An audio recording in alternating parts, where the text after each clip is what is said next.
Good morning, everybody. Thank you for being here for part 2 of a 3-part series that I'm doing on the history of Flat River Junior College and Mineral Area College. I thought we'd start today with 2 things. One, I put in front of you a document of information I've collected on a timeline. You may have gotten that when you were at the April event. You can throw that one away. Had a couple of errors and was missing some information, so this is much more updated. So you can pitch that one and keep this one. And then secondly, since we are in a school, I thought I'd begin with a pop quiz from items that we talked about last time. Now, if you didn't see it last time, you haven't seen the video, don't worry about it. But I thought, well, we'll refresh our memory and get us back to where we need to be. So we'll start with, does anyone remember the name of the junior college in Fredericktown that actually preceded Flat River Junior College? And there's a reward. Anyone? Was it like Lawrence or something? No, not Lawrence. Where's John Wright? He would know. He's not here. He's enrolling students today. Okay. Anyone remember? Marvin College. Remember? Named after Enoch Mather, the bishop of the Methodist Church. Number 2. She was the first dean of Flat River Junior College, the only woman we've had at the history of this institution to be at the top position, not as an interim. She left the school within just a couple of years. She was a widow, had 2 children, moved to Maryland, became an expert on the Revolutionary War in Maryland. Anybody remember her name? I'm an awful teacher. Clearly, awful teacher. We're just bad students. Esther Dole. Number 3. That is the building that housed Flat River Junior College and Flat River High School. It was built in 1922. It is not there any longer, though Aaron's father, Louis Seiberlich, had a brick from it. In fact, quite a few. He's got a little patio there made out of salvaged bricks. Does anybody know if you go over to that same plot of land, it's a triangle of land in what we now call Park Hills, does anybody know if you were to stand where that building was, the one on the left that was Flat River Junior College, what would you be standing on today? Parking lot. Here you go. Pass that up, please. 1961 is the earliest international student I've been able to find. In fact, it was a set of twins. They were studying music. According to the headline, C-double, no, it's not an illusion. The lookalikes are Persian twins. What is the name of the country that we used to call Persia? What do we call it today? Iran. Who said that? Iran. There you go. Now this one is a little unfair because we didn't actually see this image last time. But this man was the President of the United States when the people of Flat River voted for a bond issue to build a structure that would house Flat River Junior College. He was a philanderer. He had a child out of wedlock, and shortly after he died in office in 1923, Nan Britton, the woman with whom he had the child, published a book called The President's Daughter. His family denied it and denied it and denied it forever until DNA in 2015 made it incontrovertibly true that he had fathered this child out of wedlock. Raise your hand if you know anyone else. Raise your hand if you know the name of this president who died in 1923. Okay, you get it. The original G, Warren G. Harding, whose wife may or may not have killed him. We're still trying to figure that out. He had been a philanderer for a long time. He was the closet plumber. And the woman with whom he had the baby was 35 years his junior. He met her when she was a teenager, and he was a senator from Ohio. She claims in that book that the child was conceived in his Senate office when she was older, not when she was still a teenager. So yeah, he was Bill Clinton, 1920s. Okay, last time we saw these two, but we didn't see this third one. And I did a little more digging on the person who first thought of the idea of a Flat River Junior College. His name was James Ulysses White, J.U. White. He was a great educator, born in Missouri in 1864, died in Missouri in 1935. And it was his idea. He became the superintendent of schools of Flat River in 1916, and in 1920 he gets an idea that we need a junior college in this area. He begins talking about it every chance he gets. That's what James Ulysses White looks like. This was the longtime principal of Flat River High School, T.J. Stewart. This was the superintendent of schools the year that that building was finished, 1922, because Mr. White had retired because of ill health. But as you can see here in this reminder from the Lead Belt News in 1952, when they're looking over the history of Flat River Junior College, they call him, the man who had the idea. They're a little off on the year. It wasn't in 1921 that he first proposed it, but in 1920. And then he began pushing the idea of a junior college in Flat River. There are lots of examples in local media. These are from the Lead Belt News, where the community is beginning to have a conversation about establishing a junior college here. And of course, it's going to take a vote of the people. One, to fund the structure, to pass the bond issue, and two, to agree on the concept of a junior college. So they began discussing it. He goes to all these round tables. He goes to women's groups meetings. He's all over the place talking about his idea. And in 1921, in that building, which still stands, the only building left from that time period and that geographic location that's still standing, the people of the area voted in that building to pass the bond issue. And the people included women, because in 1920, women were guaranteed the right to vote in every election in the United States, the 19th Amendment. But there had been some conversation, actually. Are women allowed to actually vote in this 1921 bond issue that will happen in Flat River?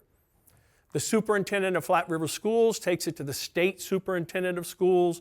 The state superintendent of schools consults with the Attorney General of Missouri, and they all agree, yes, it's new, we've changed, and women will be allowed to vote in determining whether or not Flat River will have a junior college. And in the end, only 8 people voted against the idea. 99% of the people that went to that building, that's now the central office administration for the school district, 99% of them voted yes. We want this bond issue passed. We want a building. We want a junior college. So the junior college gets started, of course. This is something I found interesting in the interim period. The junior college used to take all of the students by the town from which they came and calculate the average GPA and put it in the paper. For example, Flat River here. But even at 1.2, that was their average GPA, 1.2. It was a 3-point scale at the time, not a 4-point scale. And of course, listing the students by their GPA, not just saying if they were doing well or on the high honor roll or the dean's list, but actually printing their GPA. And I want to mention this woman who was in the first graduating class, because I didn't get to talk about her last time, right here, Flora Rice. She graduated in the first graduating class of 1924. She was valedictorian of that graduating class. She went on to serve for 40 years in local school districts. She became the first woman administrator in any St. Francis County school district. And when she died, she left $170,000, half of her estate, to this institution. She believed in Flat River Junior College and in Mineral Area College, and that's why we call this Rice Lecture Hall. It's named after her. And one more thing on James Ulysses White, please. In the 1970s, some of those early alumni decided we need to recognize James Ulysses White, the man who had the idea, the man who pushed Flat River Junior College into existence, manifested it really. And so in 1978, they're gathering funds to come up with some sort of way to remember and honor this man. And that's right across the way. Now, it's on top of a trash can and right beside the bathroom door, but we're honoring J.U. White and Principal T.J. Stewart for all the work that they did to manifest this institution. A couple other things to catch up on from last time. You'll recall we talked about Andy Kono and the Kono family who'd been in the internment camp in Arkansas during World War II. Since this talk in April, this was videotaped, you'll recall. Some people have looked at it online. And I received a social media text from someone who had worked at this institution from 1964, on the old campus, the old institution, until 2001 on this new campus. Mr. Elvis Clark is his name, and he wanted to let me know that he had watched the video of the April talk, and that when he saw this image and heard the story of the Kono family, he remembered that we had someone working here at this school who had been born in the same internment camp in Arkansas. And that person is Kay Suzuki Nicholson.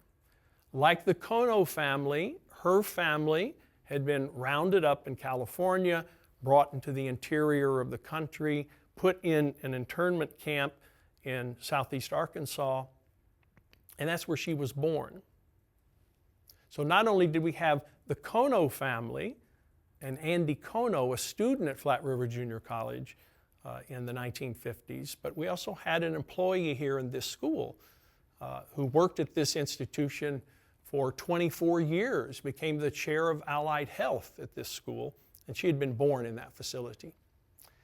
Now, speaking of Elvis Clark, once he sent me that text, we started emailing so I could get a little better understanding of the history of the college at that time period.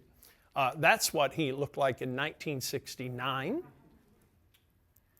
And I'm very happy to say he's with us today. He came up. He worked at this institution for 37 years, teaching English. So he is really the person who crosses that divide. Flat River Junior College, the old building, the old location, being part of that process of purchasing this property, building these buildings, and then teaching here until 2001. And I know that Lana LeBrier was one of his students. And then Lana started working here in 1997. Mr. Clark retired in 2001. So not only do we have a teacher-student, but then we have a colleague relationship. And I know that when Mr. Clark was working here from 1964 on, he was working with a woman named Mary Helen Bloom, who was hired at Flat River Junior College in 1933 and worked until 1976. So we have right here in 3 generations, Lana is still with us here at the college working. She was a colleague of Mr. Clark. Mr. Clark was a colleague of Helen Bloom, and that takes us all the way back to 1933, to that first decade of this institution, just with 3 generations.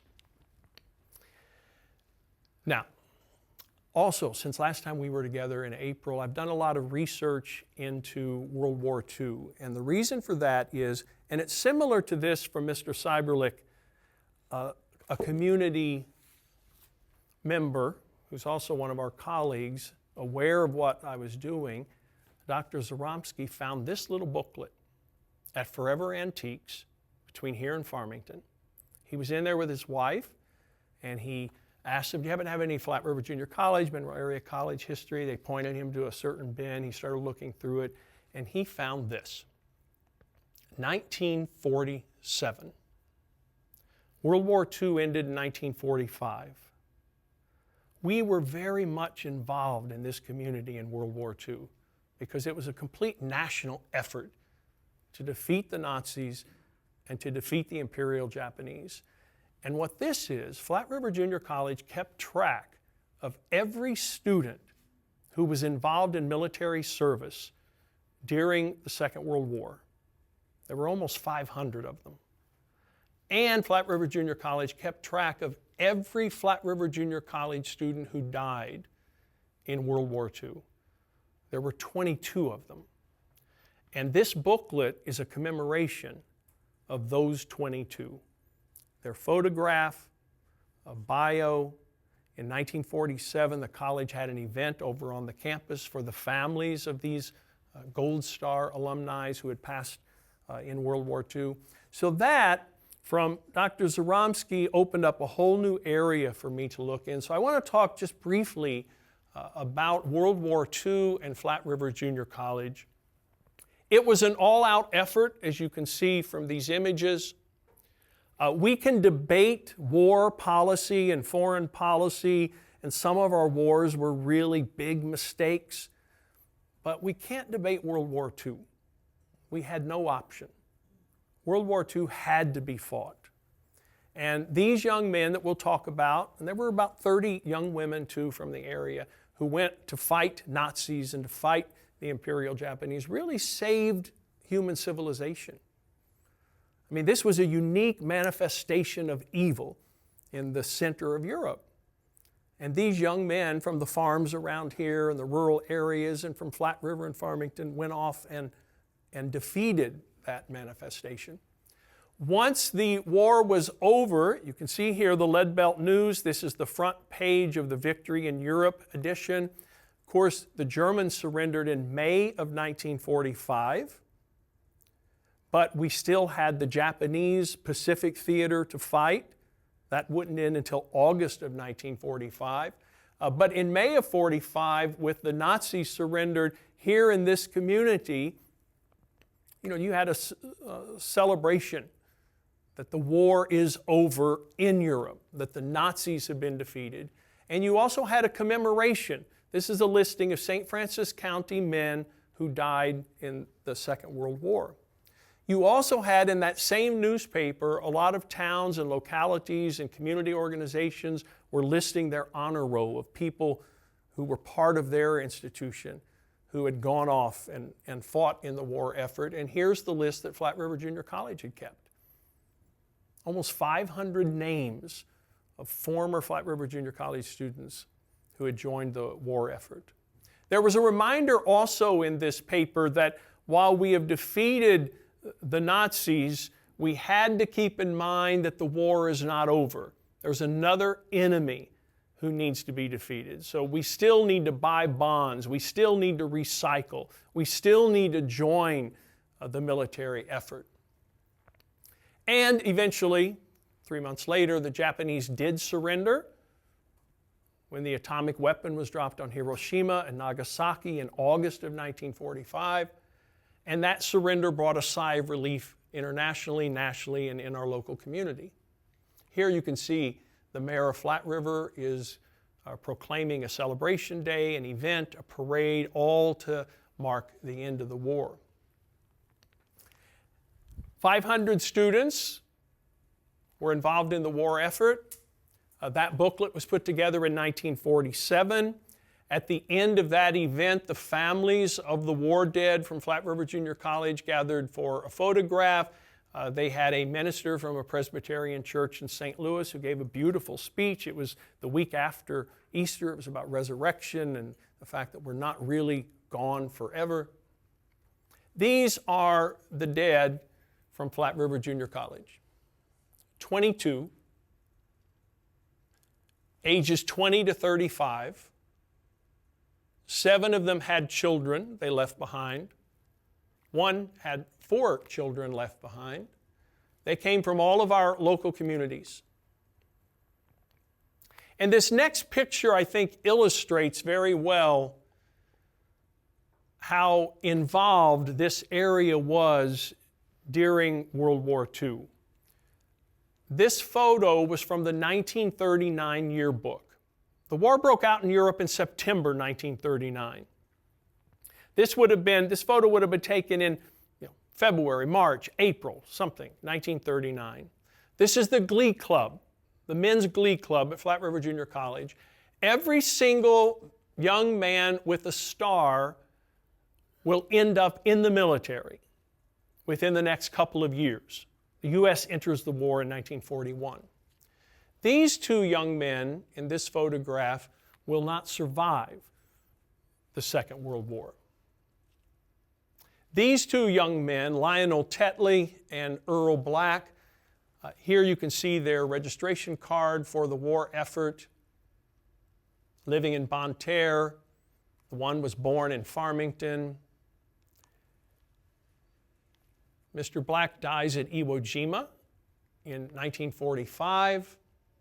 Mr. Tetley, when the war ends in 1945, rejoins the military. He's serving in the Philippines, and he is killed in a plane crash when his plane crashes into a mountain in the Philippines. Mr. Tetley is buried at Parkview Cemetery, which is the same cemetery Darrell Cole is buried at, about 5 minutes up the road if you turn a left when you're leaving our campus. Mr. Black is buried in Doe Run. Mr. Tetley is also recognized at the Jefferson Barracks National Cemetery. Both of these men had children. Mr. Black's son died about a year ago at age 84. Mr. Tetley's daughter is now 79. She is still living.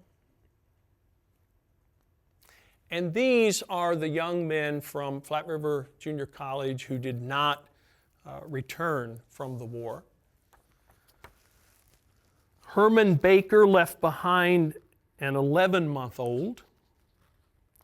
William Bain met his wife at Flat River Junior College. Earl Black died at Iwo Jima, where Darrell Cole died. Stanley Dace was one of 5 Dace sons who attended Flat River Junior College. Wetton Gehrig was preparing for a career in medicine.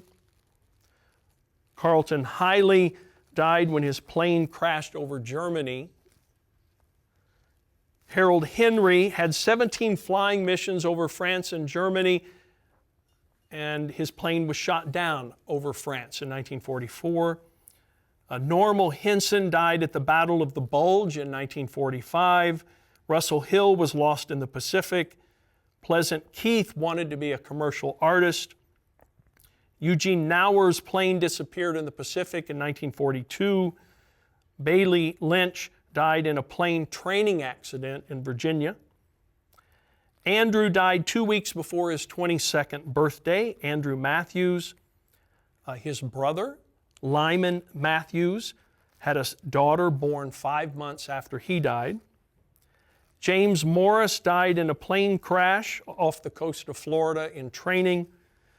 Charles Nelms was killed in Okinawa when a kamikaze pilot crashed into their ship near the end of the Pacific Theater part of the war.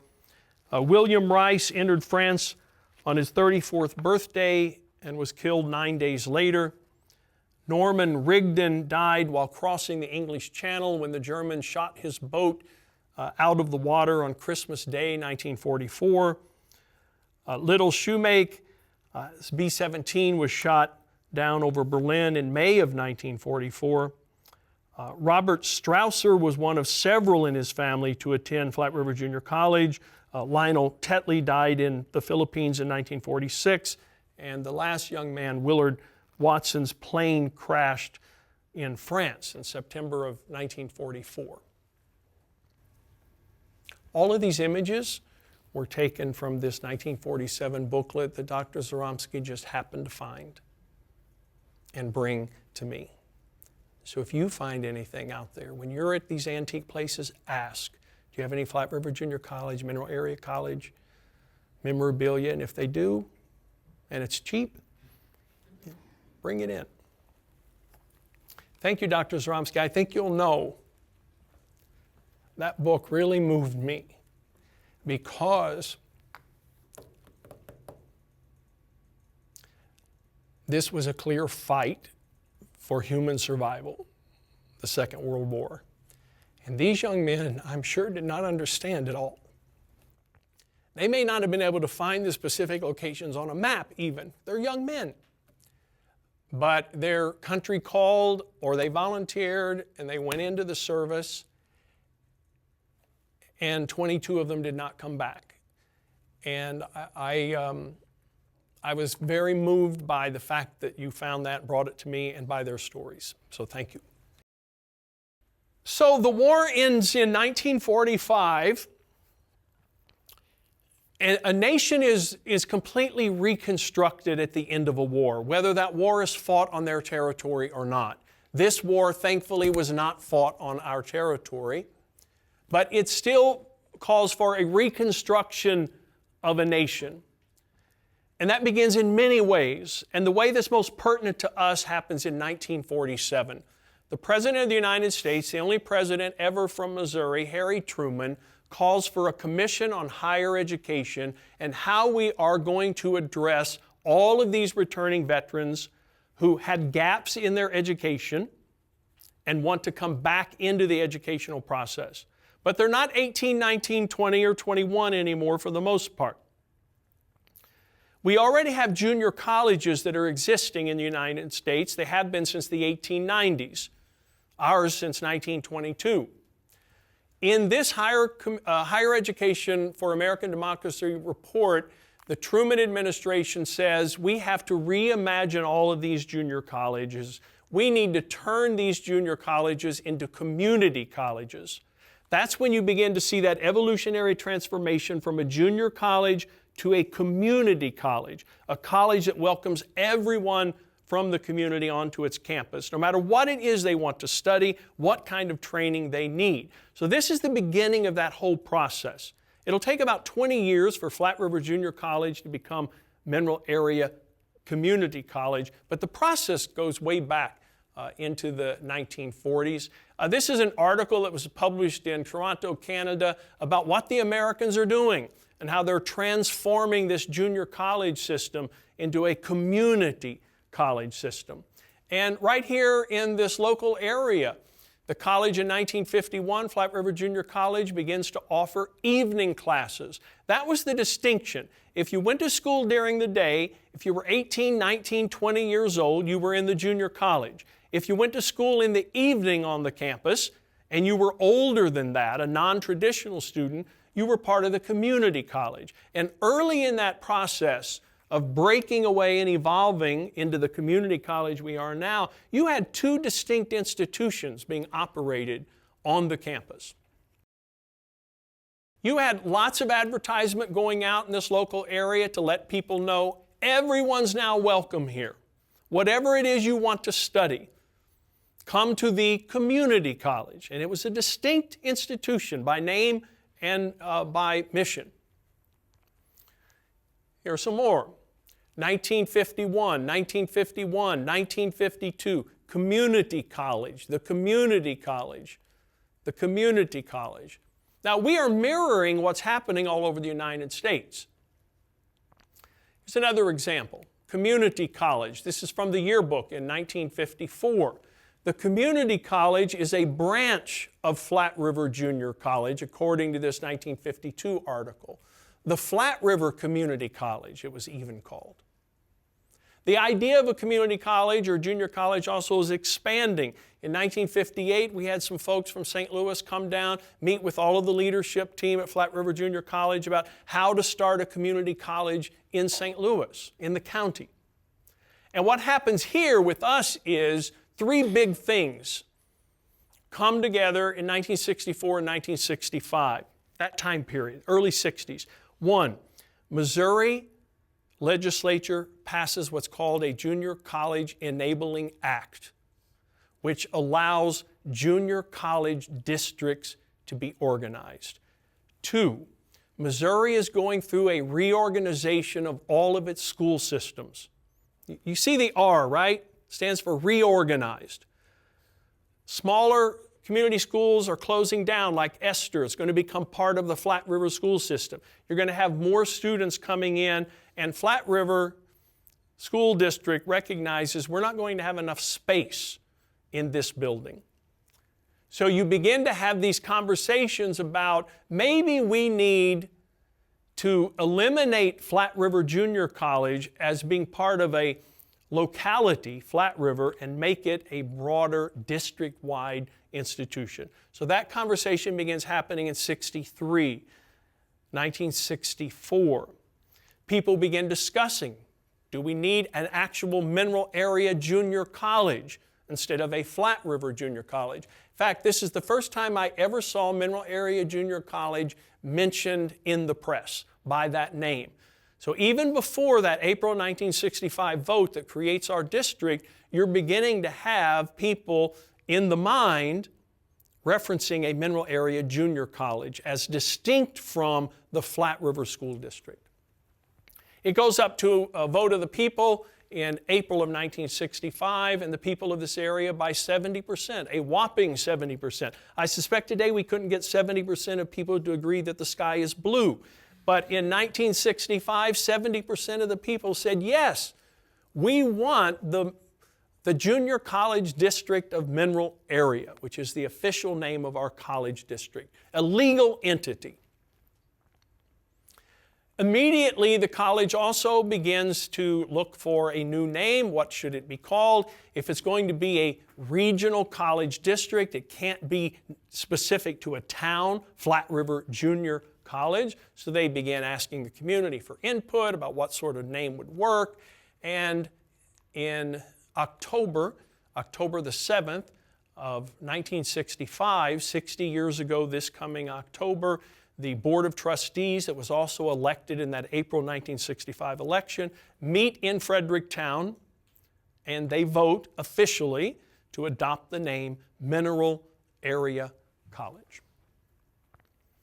These two photos or newspaper articles sort of show that real evolutionary process, because at Flat River Junior College, this is June of '64, the head of the college was called the dean, not the president.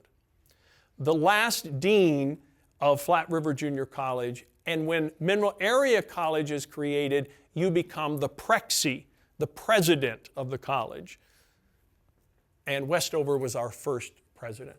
And you can see the Flat River Board of Education, they want this done. They really want Flat River Junior College, which is now Mineral Area College, off of their site because it doesn't hold enough people any longer. You've got too many college students and you have too many local students in their K through 12. So everybody is really scrambling in 1965 to get a new location, a new place for this new college. Before we get to that, though, I do want to show you we had a dozen deans of Flat River Junior College.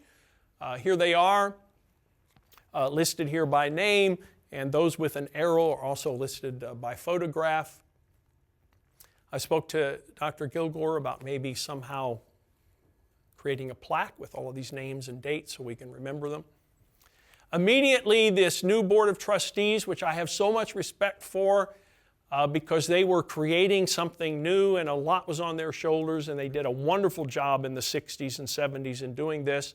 They began looking for a place for this new campus. They're consulting with an architectural firm. They began to put down feelers for different pieces of land. Eventually they look at 4 or 5 pieces of land around here that they might want to purchase.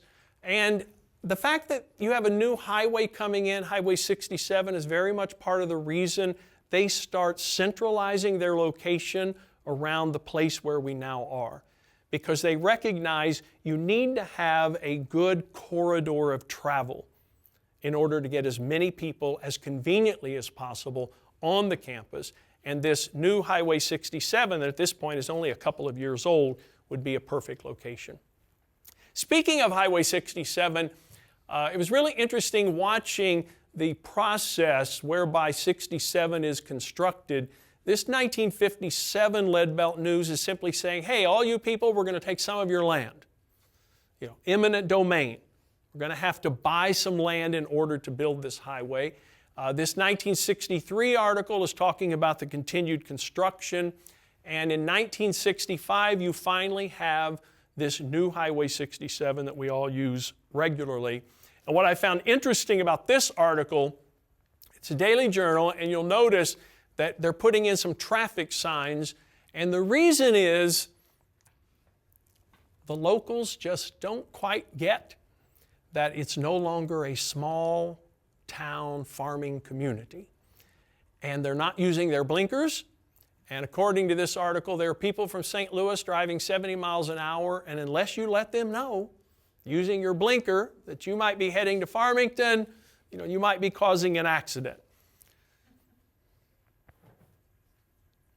You saw in that previous slide a mention of this man, Ryan. He owned an orchard that was at the entrance of our campus.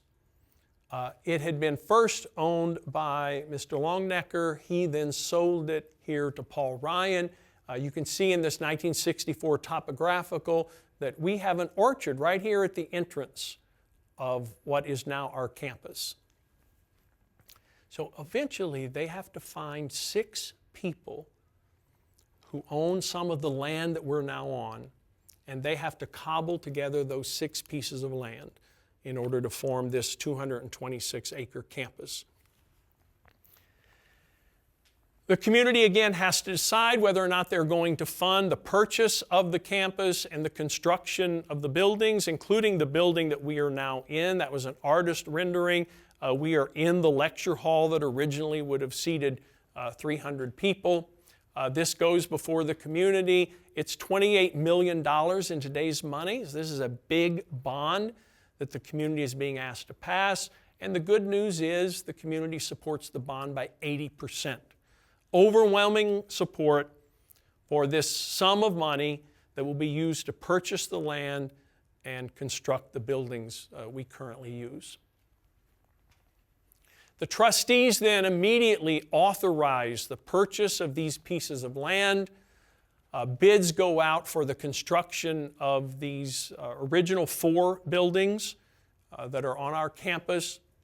The buying of the land process begins, and all of it is purchased by the end of 1967. All 226 acres of our original campus were purchased by the end of 1967, and these are the people from whom the land was purchased. Ryan, Simpson, Mount, Green, Smith, Burns, and in 1998, the Green family sold us an additional 46 acres, making a total of 272. And the reason I have those signatures is because Aaron's father did some research for me down at the courthouse and printed it all out. And then Colton and I spent a long time trying to figure out what 8 degrees north of something means. But I think we did a fairly decent job with it. Those are the people from whom we purchased the land. Now, thanks to Barry up there, where you at? Barry. Last time I gave this talk, Barry came to me and said, you can get some historical maps online. Gave me the website. I started looking at it, and thanks to him, I found this. This is a 1959 aerial view of the land that Mineral Area College purchased in 1967. That is the honey locust tree at the Gotham Cemetery. This is the Simpson land up here. This is right about there is where we're seated at this moment. And this is a better way to look at it for you. You can see our campus now. You can see what it looked like then. There's the Hardy Cemetery, which is over where the North College Center is located. This is the Gotham Cemetery. We have another cemetery called the Hiley Cemetery that used to be on our land, but it was cut in half by 67, which in this map, 1959, is still under construction. And a funny thing, the Burns and Smith families, they had an exemption written into their deed that they could maintain living in their home with 1 acre of land on the campus until they died. So they're here, and in fact, if you go over to where the welding is and walk down a little bit by a tree, you will find that a photo I took recently, a little bit of remains of this home here that the Smiths own and were allowed to live in until they died. These are the 6 people. None of them is buried on this property. The other 2 cemeteries on this property are very different people from very different time frames, and that will be part 3 of this talk in November. So now we're here. We own 226 acres. We've got all the land that we need. How do we build on it? What do we build on it? So that process, that conversation with the Board of Trustees begins. And also, actually, I was able to take a look at these early blueprints again. Thanks to Barry there. You can see here the Simpson homestead, and here it is enlarged. That's North College Center. That was the 90-acre Simpson farm. Prior to that, it had been the Hardy farm in the 1880s. Those 2 graves over there are from 1887 and 1889, and I think you all already know that that is Lynn Wisdom's great-great-grandmother who is buried there at North College Center. And we're going to talk more about that and your family in part 3. In 1968, we moved to the campus in a temporary building they called the barn. It was located where the soccer field is currently located. And then in May of 1969, that great fire goes through and the barn is destroyed. Do you remember that, Mr. Clark? Oh, yes. I showed up when it was still smoking. I didn't know it burned. I came for 8 o'clock class. Is that finals week? No, it got 2 or 3 weeks before finals. Yeah. It had to be shocking, right, for everybody, because you had put your dreams in that barn as a temporary location until you had the new buildings to move into. They don't know. It was never determined in terms of at least what I've read in these newspaper accounts. As a result of the fire, students began taking classes at Flat River High School in the afternoon. Got a lot of chaos. A lot of teachers lost everything they had collected at the time.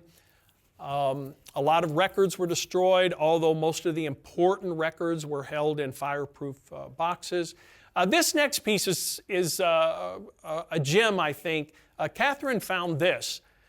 Jerry Walters, who worked here, as you know, from 1969 for many years, for many decades, and then also worked as adjunct, he received a letter on May the 7th letting him know the building is burned down.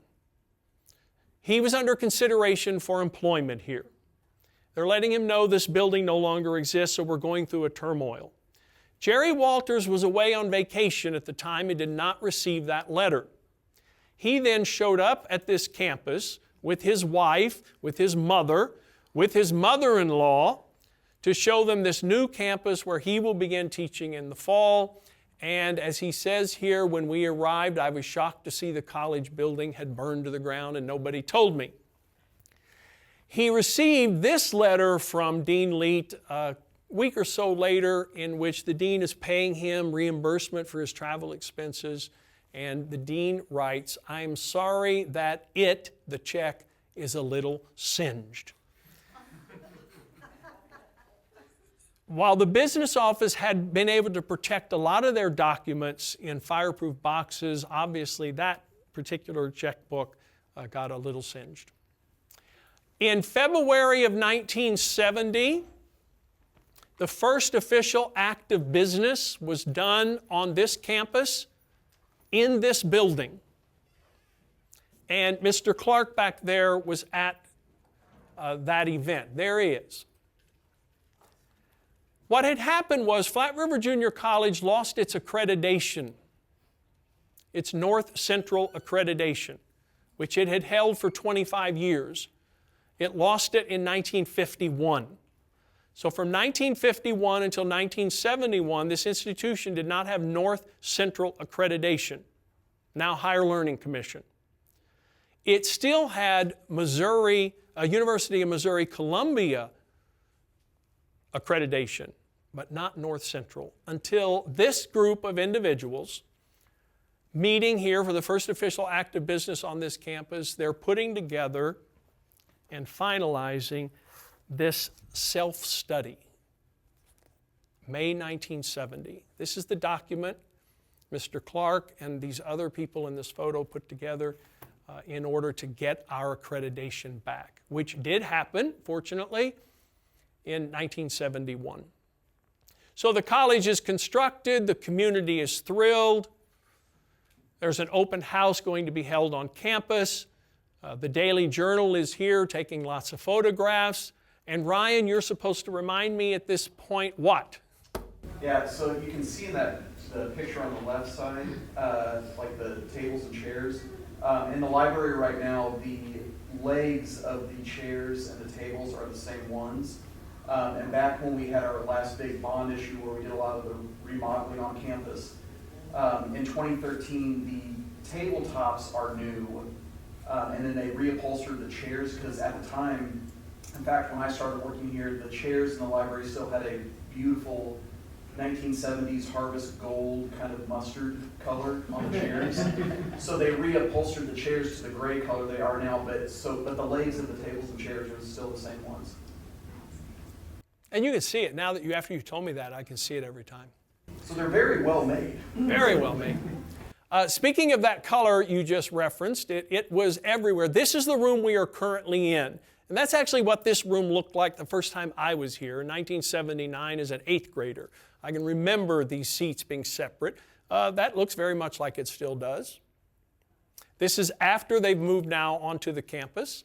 Here's a photo from the 1971 chats. That's what our campus looked like. In those early days, you had gravel between the buildings. Nothing had been built up and developed yet. We didn't have all the pavement and concrete and landscaping that we currently have. And speaking of 1970-71, does anyone recognize anyone in this photograph? It was a student on this campus in the fall of 1970, and I still have another Oats and Honey here. If anybody can recognize. Let me enlarge him a bit. Yeah, who said that? Yeah, pass that up, please. Keith Mitchell is the person still employed by this college with the longest history with this college, going back to 1970 when he was a student.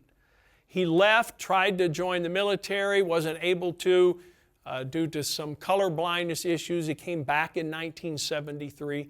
There's his official ID card. Throughout the 1960s and 70s, the college continues to evolve. We continue to add different kinds of programming and possibilities, including the Theater Guild and baseball and Lady Cardinals. They are still digging up stolen cars from the quarry pond as late as 1972. I don't think that happens anymore. Into the 1980s, Mac to the Future seems to have been the motto of that time period. Seacrest retires as the coach. They open an outreach center in Potosi. Into the 1990s, the Police Academy, another bond issue. We begin doing distance learning. The quarry is now all cleaned up, and it's going to be a teaching tool and a place to fish and hike.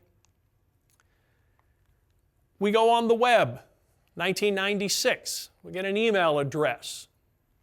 We're doing a lot of building in the 1990s after another bond issue, the Beyond 2000 bond issue.